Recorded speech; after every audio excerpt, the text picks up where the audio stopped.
If I could just get your quick reactions off the top, tell me how you're adjusting to this new world.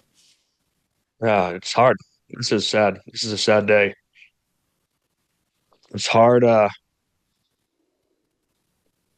Driving back from after we had a back to school night today for Mm, our 9-year-old. I'm driving back to see my 10-month-old daughter and thinking that Charlie's widow has to have that conversation mm, with like a toddler.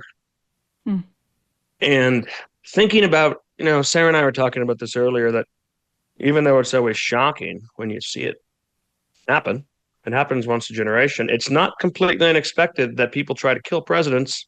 mm. I remember exactly, all of us remember exactly where we were when we heard that Donald Trump had been shot. And it was a shocking moment. But people also understand you step into the line of fire when you do that. What makes this so different? It's not just that we all knew him and loved him, liked him, friends with him, acquaintances, pals, sparring partners, whatever.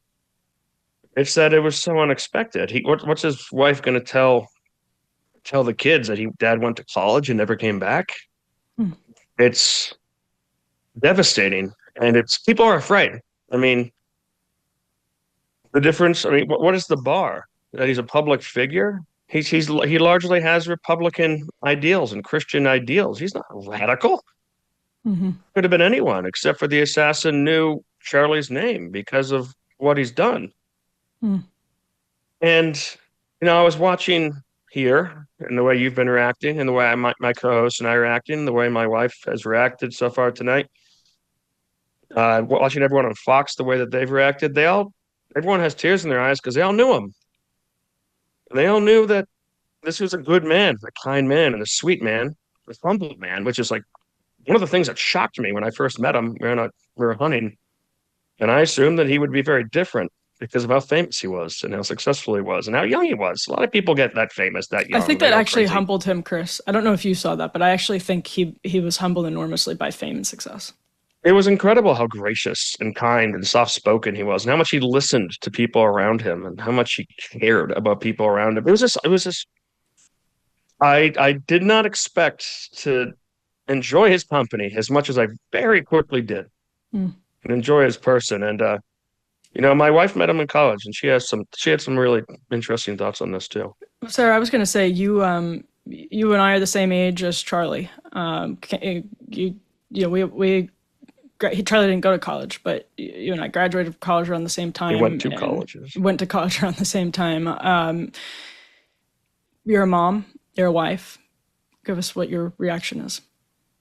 I think I'm not alone in being surprised the degree to which I felt personally, emotionally affected. Mm, An emotional reaction as if this was someone very close to me, even though we weren't close IRL. I mean, we've encountered each other around.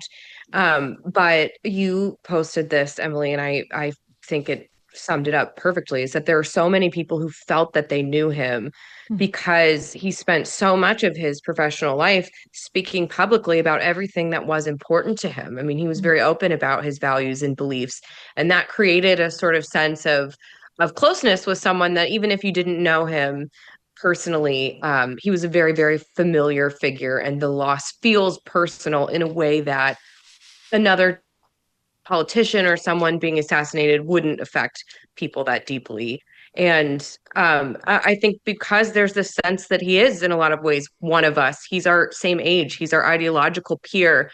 We all have run in the same professional circles. That if that can happen to Charlie Kirk, mhm. who, as Chris said, was not a radical in any way, it can happen to any one of us. And that is a really unsettling feeling that not really any other tragedy, I think, could replicate.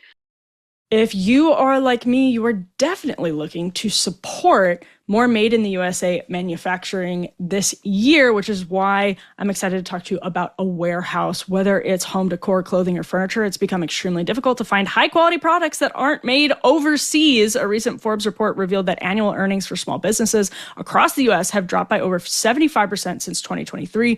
Small businesses in this country are struggling to stay afloat, with the likes of Amazon and Target dominating the market. It's no wonder.